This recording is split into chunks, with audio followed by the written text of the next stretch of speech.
नमस्कार किसान साथियों, अगर आपकी गेहूं की फसल में बालियां बनना शुरू हो गई हैं या फिर आने वाले 10-15 दिनों में बनने लगेंगी, तो साथियों आपको अपनी फसल की इस समय पर बहुत ज़्यादा देख-रेख करना है, क्योंकि इस समय पर जो है गेहूं की फसल के अंदर कुछ कमियां, कुछ लक्षण देखे जा रहे हैं। और ये कमियां साथियों इस तरीके की हैं कि अगर इनका सही समय पर उपचार नहीं हुआ, तो ये आपकी जो फसल है गेहूं की, उसकी पैदावार को 20 से लेकर 40-50% तक जो है डिक्रीज कर देंगे, कम कर देंगे। तो साथियों आपको अपनी गेहूं की फसल का इस समय पर बहुत ध्यान रखना है। और मैं आपको जो ये लक्षण दिखा रहा हूँ, इन चीज़ों का आपको बहुत ध्यान रखना है। और अगर ऐसे कोई भी लक्षण आपकी गेहूं की फसल में है, तो उसका जो है समय रहते उपचार करें और अपनी गेहूं की फसल से एक अच्छी पैदावार लें।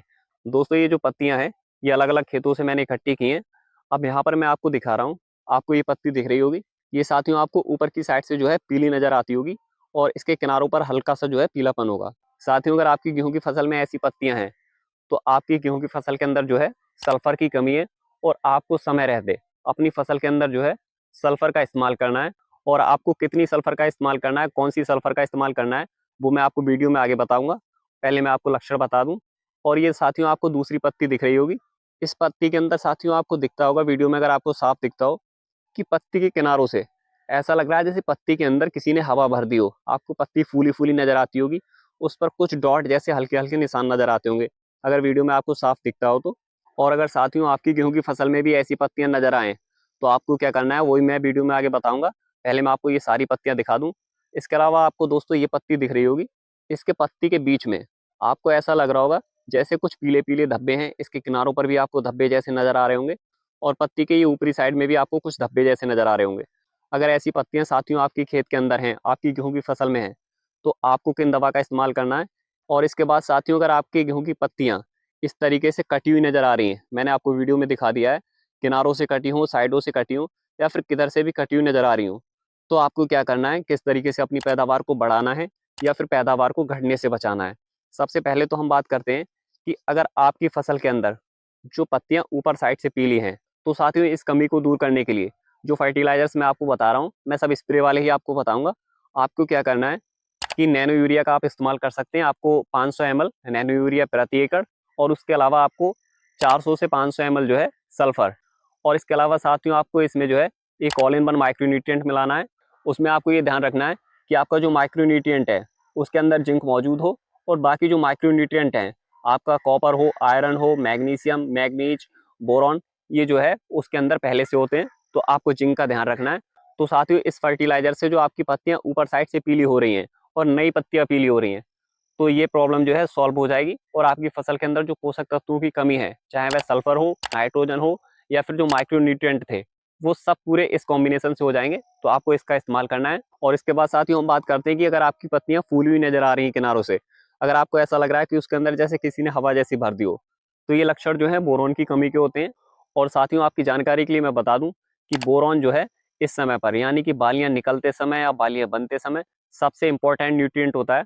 तो आपको इसकी कमी अपनी फसल में नहीं होने देना है। अगर आपको ऐसी पत्तियां अपनी फसल में दिख रही हैं, तो साथियों इसकी पूर्ति करने के लिए, बोरॉन की कमी को पूरा करने के लिए आपको क्या करना है, 100 ग्राम बोरॉन 20% वाला।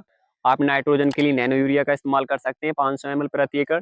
या फिर अगर आप नैनो यूरिया का इस्तेमाल नहीं करना चाहते हैं, तो आप जो है इस समय पर NPK 13-40-13 का इस्तेमाल कर सकते हैं। या फिर आप जो है कम खर्च में अपनी फसल को सारे पोषक तत्व देना चाहते हैं, तो आपको अपने गेहूं की फसल में NPK 13-40-13, इसकी जो है 1 किलोग्राम से लेकर 2 किलोग्राम की मात्रा प्रति एकड़ इस्तेमाल करना है। और इसके साथ में साथियों आप जो है एक all in one micro nutrient को मिक्स कर दें, जिसकी मात्रा आपको 200 ग्राम से लेकर 250 ग्राम रखना है। और इसमें साथियों आप जो है 100 ml से लेकर 120 ml सीवीड की मात्रा को मिला लें। इन तीनों चीज़ों को जो है अपने खेत में स्प्रे करा दें। इससे आपकी जो बोरॉन की कमी थी, ये पूरी हो जाएगी। और इसके अलावा फसल को बालियां बनते समय जिन पोषक तत्वों की जरूरत थी, वो सब भी जो है फसल को मिल जाएंगे। अब बात करते हैं साथियों, अगर आपकी पत्तियां इस तरीके से कटी हुई हैं या फिर उस पर इस तरीके से पीले धब्बे हैं, तो साथियों ये जो है आपकी फसल के अंदर किसी तरीके के कीट या फिर आपकी फसल में किसी तरीके की जो अन्य बीमारियां लग चुकी हैं, उसकी वजह से है। तो आपको इनकी रोकथाम के लिए क्या करना है, मैंने आपको पोषक तत्वों के बारे में बता ही दिया। अगर सल्फर की कमी है तो किस तरीके से आप पूरा करोगे, बोरॉन की कमी है तो किस तरीके से पूरा करोगे, या फिर आप किसी लक्षण को नहीं पहचान पा रहे हैं, तो साथियों आप बालियां बनते समय NPK 13-40-13 1 किलोग्राम से लेकर 2 किलोग्राम, माइक्रोन्यूट्रिएंट 200 ग्राम से लेकर 250 ग्राम। इसके अलावा आप सीवीड का इस्तेमाल कर सकते हैं 100 ml से लेकर 120 ml। इन तीनों चीज़ों का जो अपने खेत में स्प्रे करा दें। इससे जितने भी पोषक तत्व हैं फसल को मिल जाएंगे। या अगर आपकी फसल में नाइट्रोजन की ज़्यादा कमी है तो जो एनपीके 13-40-13 था उसकी जगह पर आप 500 ml जो है नैनो यूरिया का इस्तेमाल कर सकते हैं।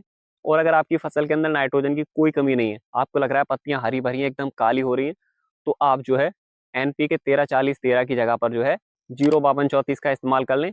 इससे आपको साथियों बहुत ही अच्छा रिजल्ट मिलेगा और आपकी जो फसल है एकदम हरी भरी होगी और अच्छे से उसके अंदर बालियां बनेंगी और किसी तरीके के न्यूट्रिएंट की कमी जो है फसल को नहीं होगी। अब बात करते हैं इसके बारे में, अगर ये बीमारियां आपकी फसल के अंदर हैं तो साथियों इन बीमारी से फसल को बचाने के लिए आपको 3 दवाओं का इस्तेमाल करना है। मैं उनके नाम और उनकी मात्रा बता रहा हूँ। आपको अपने खेत में इनका छिड़काव करा देना है। इससे ये बीमारियां अगर आपके खेत में हैं तो खत्म हो जाएंगी।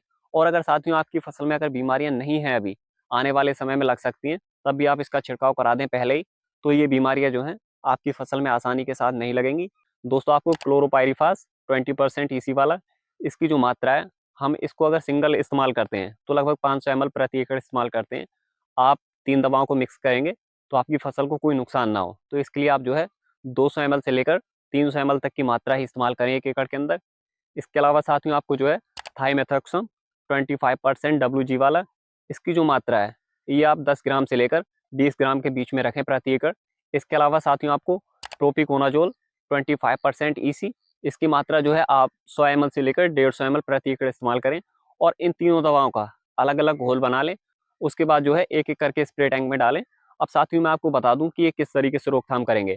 आपका क्लोरोपाइरीफास जो आपने इस्तेमाल किया है, ये आपकी जो तना छेदक हैं या फिर आपकी पत्तियों वगैरह को खाते हैं, यानी कि ऐसे कीट जो आपकी गेहूं की फसल को चबा कर खाएंगे, तो ये उनकी रोकथाम करेगा।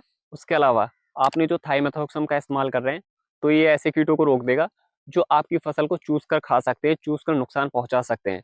जैसे कि आपका माहू हो गया, जैसिड हो गया, या फिर किसी तरीके की मक्खियां, व्हाइट फ्लाई वगैरह जो होती हैं, तो ये इनकी रोकथाम करेगा। और आप जो प्रोपिकोनाजोल का इस्तेमाल कर रहे हैं, ये आपका जैसे रतुआ रोग है, झुलसा है, इस तरीके के रोगों को फसल में नहीं लगने देगा। तो आप जो है अपनी गेहूं की फसल के अंदर अगर ये लक्षण दिख रहे हैं तो इन तीनों दवाओं का इस्तेमाल करें। या फिर साथियों अगर ये लक्षण नहीं भी दिख रहे हैं तब भी ये तीनों दवाएं आप लगा दें। लेकिन ये दवाएं जो हैं आप बालियां निकलने से 1-2 दिन पहले लगाएं, 3 दिन पहले, 4 दिन पहले। और साथियों इन दवाओं को लगाते समय आप जो है दोपहर के समय में दवाएं ना इस्तेमाल करें।